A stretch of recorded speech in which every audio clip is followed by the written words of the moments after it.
Hello बच्चों, आज का हमारा टॉपिक है हेज़नबर्ग्स अनसर्टेनिटी प्रिंसिपल। तो वीडियो को शुरू करने से पहले मेरी वीडियो को सब्सक्राइब करना ना भूलें, लाइक और शेयर करना ना भूलें, क्योंकि आपको अगर आप मेरी वीडियो को सब्सक्राइब करते हो तो आपको मैंने जो इस टॉपिक में स्ट्रक्चर ऑफ एटम के जितने भी टॉपिक है यहाँ से पीछे वो सारे एक एक पॉइंट टू पॉइंट एक्सप्लेन किए हैं। तो अगर आप उसका बेनिफिट लेना चाहते हो तो मेरे चैनल को सब्सक्राइब करें। तो 1927 में हैज़नबर्ग ने अनसर्टेनिटी प्रिंसिपल दिया, जो कि ड्यूल बिहेवियर ऑफ मैटर और रेडिएशन का ही एक नतीजा है। उसके बाद जो है ये हैज़नबर्ग ने इस प्रिंसिपल को दिया। तो according to Heisenberg, it is impossible to determine simultaneously the exact position and exact momentum of an electron। इसका मतलब है कि हम किसी भी माइक्रोस्कोपिक पार्टिकल जैसे इलेक्ट्रॉन की एग्जैक्ट पोजीशन और एग्जैक्ट मोमेंटम को एक ही टाइम पर एक्यूरेटली डिटरमाइन नहीं कर सकते हैं। तो पोजीशन भी अनसर्टन है, मोमेंटम भी अनसर्टन है। तो अनसर्टेनिटी ऑफ पोजीशन जो है हमारे पास वो आ जाएगी हमारे पास डेल्टा एक्स, और अनसर्टेनिटी ऑफ मोमेंटम जो है वो आ जाएगी हमारे पास डेल्टा पी। अब दोनों का relation between both of these means x, delta x and delta p, ये आया आपके पास delta x multiplied by delta p greater than equal to H upon 4 pi. Right, तो इस इक्वेशन को नोट कर लीजिए। ये इक्वेशन है मेन इक्वेशन, ठीक है। This equation is the main equation, that is delta x जो अनसर्टेनिटी इन पोजीशन है और delta p is the uncertainty of momentum है। वो हमेशा greater than and equal to, मतलब कि उसकी इसकी जो वैल्यू है यहाँ पर जो वैल्यू आएगी उससे ग्रेटर होगी और इक्वल भी हो सकती है, लेकिन जीरो नहीं आएगी यहाँ पे, ठीक है।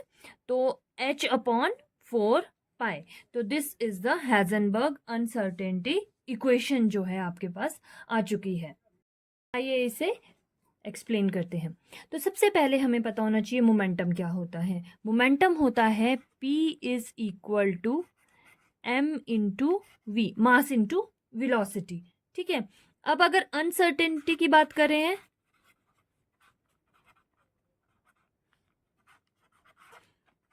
ऑफ मोमेंटम, ध्यान से देखना, uncertainty of momentum delta P is equal to m delta v, velocity भी अनसर्टन हो जाएगी, ठीक है। अब putting this value in equation this, right, in equation 1 में हम इस वैल्यू को पुट करते हैं तो हमारे पास आ जाएगा डेल्टा एक्स इंटू, अब डेल्टा पी की जगह हम लिखेंगे m delta v equal greater than equal to h upon 4 pi. यहां तक समझ आ गया। अब हम निकालते हैं, ये थी अनसर्टेनिटी ऑफ मोमेंटम, हम निकालेंगे अब वेलोसिटी की, ऑफ वेलोसिटी, ठीक है।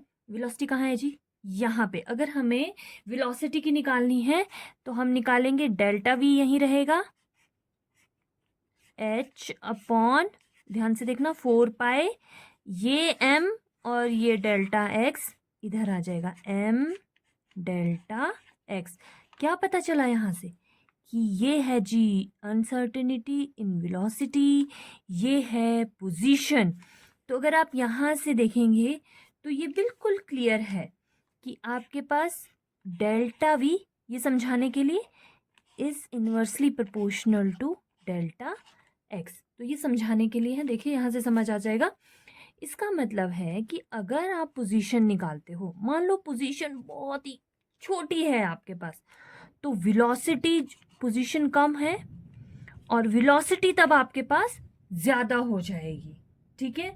अगर वेलोसिटी ज़्यादा है और डेल्टा एक्स जो पोजीशन जो है, मतलब कि वो एक्यूरेट हम पोजीशन उसकी यहाँ पर नहीं निकाल पाएंगे। अगर हमारे पास वेलोसिटी कम है तो हमारे पास क्या होगा कि हम वहाँ पे एक्यूरेटली पोजीशन जो है निकाल पाएंगे।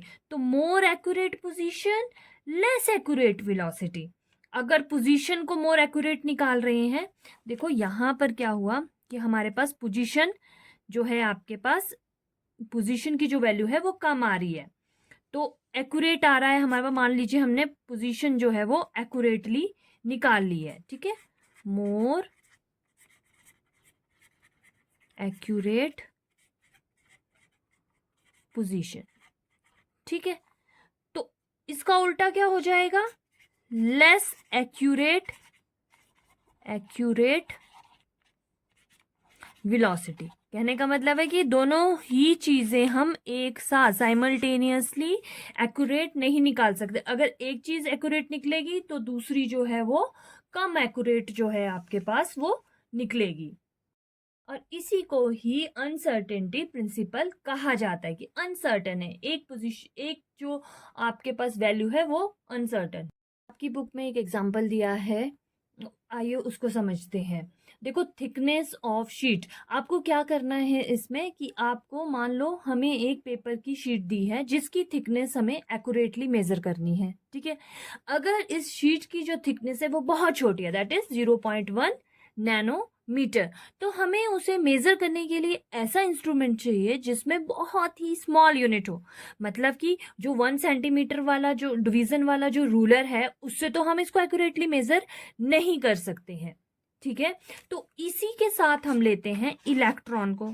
अब इलेक्ट्रॉन का केस ले लीजिए, ठीक है। तो इलेक्ट्रॉन के केस में क्या होता है कि इलेक्ट्रॉन जो होता है वो बहुत ही पॉइंट चार्ज होता है। तो और हमें पता है जो इलेक्ट्रॉन की जो पोजीशन है वो कैसे निकलती है, वो निकलती है इलेक्ट्रोमैग्नेटिक रेडिएशन से, ठीक है। इलेक्ट्रॉन की पोजीशन का पता चलता है इलेक्ट्रोमैग्नेटिक रेडिएशन, वो सब आपने पढ़ा है, गोल्ड फॉयल एक्सपेरिमेंट वगैरह सब कुछ किए हैं आपने। तो इलेक्ट्रोमैग्नेटिक रेडिएशन से इलेक्ट्रॉन की पोजीशन पता चलती है। अब इलेक्ट्रॉन की इलेक्ट्रोमैग्नेटिक रेडिएशन का मतलब क्या है कि आपको फोटोन ऑफ लाइट जो है वहां पर देनी होगी। अब जैसे ही इलेक्ट्रॉन पे ये फोटोन ऑफ लाइट जब इसके ऊपर पड़ती है तो इससे क्या होता है कि यहाँ पर चलो पोजीशन तो पता चलती है हमें, क्योंकि ये जो है लोअर एनर्जी लेवल से हायर एनर्जी लेवल की तरफ जाएगा, फिर जब वापस आता है तो रेडिएशन एमिट करता है, इलेक्ट्रोमैग्नेटिक रेडिएशन एमिट करता है, ठीक है। जहां पे पड़ी वो हमारे को पता चल जाता है कितनी वेवलेंथ की रेडिएशन उसने एमिट करी है, ठीक है। तो पोजीशन का तो हमें पता चल गया। अब होता क्या है कि जैसे ही यहाँ पर लाइट यहाँ पर पड़ती है तो उससे क्या होता है कि यहाँ पर कोलिजन होता है, ठीक है। तो जब कोलिजन होता है तो वहां पर उसकी कोलिजन से क्या होता है, इसकी जो वेलोसिटी है वो अफेक्ट करती है, वेलोसिटी अफेक्ट करती है। कहने का मतलब है कि जो आपकी काइनेटिक एनर्जी थी, देखो काइनेटिक एनर्जी हाफ mv², मतलब मोमेंटम अफेक्ट करता है, ठीक है। तो कहने का मतलब है कि हम जो है वहां पर जब कोलिजन से इलेक्ट्रॉन का मोमेंटम चेंज हो गया तो कहने का मतलब है कि हमने पोजीशन तो एक्यूरेटली मेजर कर ली, लेकिन हम जो है मोमेंटम या वेलोसिटी एक्यूरेट मेजर नहीं कर पाए उस दौरान, ठीक है। तो यही आपके पास एक बहुत ही अच्छा, देखिए इसको अब एक न्यूमेरिकल से समझते हैं। A microscope using suitable photon is employed to locate an electron, ठीक है जी, इलेक्ट्रॉन पे फोटोन डाल दिया, ठीक है, with a distance of 0.1 Armstrong, चलो जी ये भी दे दिया। What is the uncertainty involve in the measurement of its velocity, तो इतना तो क्लियर हो गया, हमें डेल्टा वी निकालना है, ठीक है। चलो करते हैं इसे।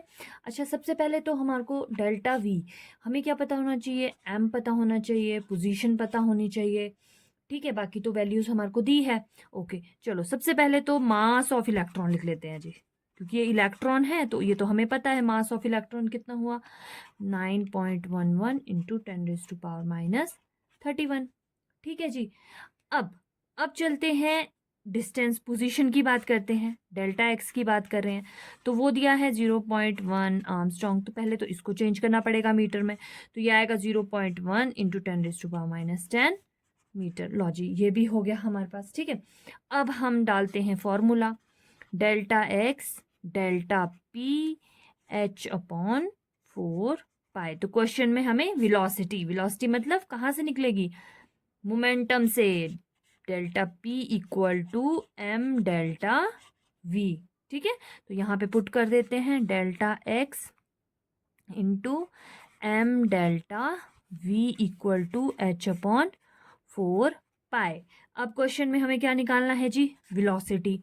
तो हमें ये निकालना है delta V is equal to आपके पास H upon 4 pi M delta X. बस अब आपको क्या करना है, वैल्यूज पुट करनी है। H is the Planck's constant 6.626 into 10⁻⁻34 joule second. Now 4 into 3.14, ये क्या है, पाई की वैल्यू। मास 9.11 इंटू 10⁻31 इंटू डेल्टा एक्स आपने यहाँ निकाला 0.1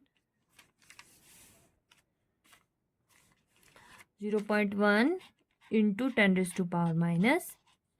ठीक है जी।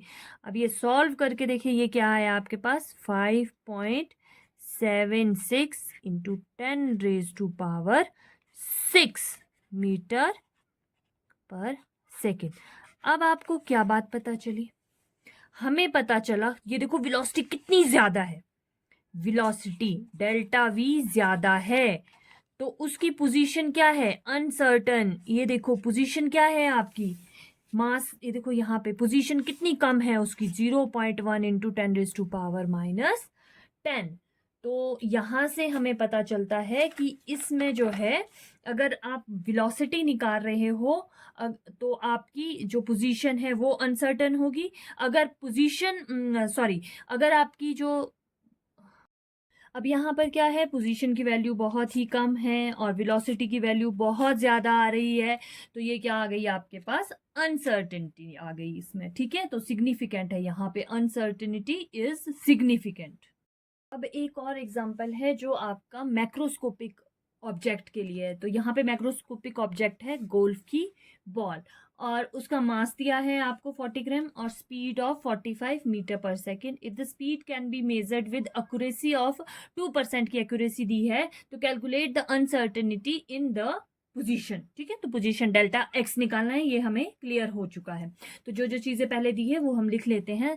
तो यहाँ पर दी है speed of golf ball equal to 45 metre पर सेकेंड। ठीक है, अब कितनी उसमें स्पीड में अनसर्टेनिटी दी है, uncertainty in speed that is 2%। ठीक है, तो अब हमें 2% किसका निकालना पड़ेगा, स्पीड का। तो 2% ऑफ 45 कितना निकला आपके पास, 2/100 इंटू 45 इक्वल टू 0.9 मीटर पर सेकेंड। लो जी, ये तो स्पीड आ गई, डेल्टा वी हमारे पास आ चुका है।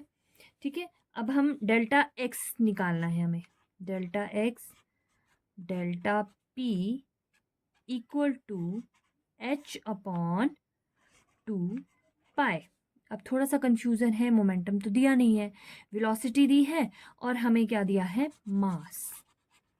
मास ऑफ बॉल है 40 ग्राम। तो चलिए मोमेंटम की जगह हम मास और वेलोसिटी डालते हैं, delta X M delta V equal to H upon 2 pi, और हमें डेल्टा एक्स निकालना है। ठीक है, तो ये सारी वैल्यू इसी तरह आ जाएगी, ये आ गया H upon 2 pi M delta we.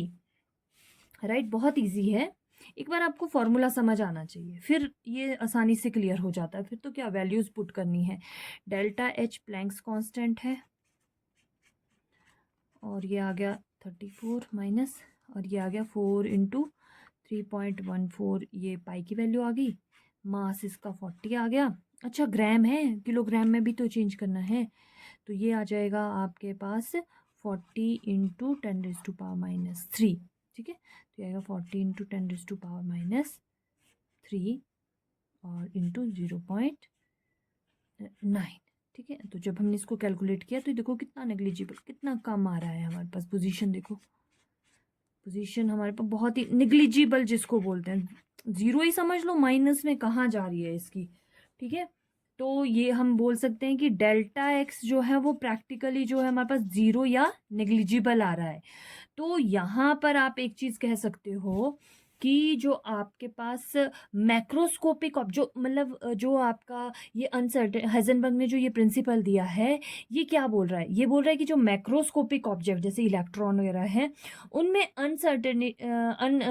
Microscopic object जैसे इलेक्ट्रॉन वगैरह है, उसमें अनसर्टेनिटी जो है वो सिग्निफिकेंट है, और जो मैक्रोस्कोपिक ऑब्जेक्ट है उसमें अनसर्टेनिटी जो है वो निग्लिजिबल है। जीरो जीरो मतलब कि वो निग्लिजिबल जीरो ले लें। ठीक है, तो लास्ट में यही है कि it is impossible to determine simultaneously exact position and exact momentum of an electron. Electron मतलब आपके पास माइक्रोस्कोपिक ऑब्जेक्ट।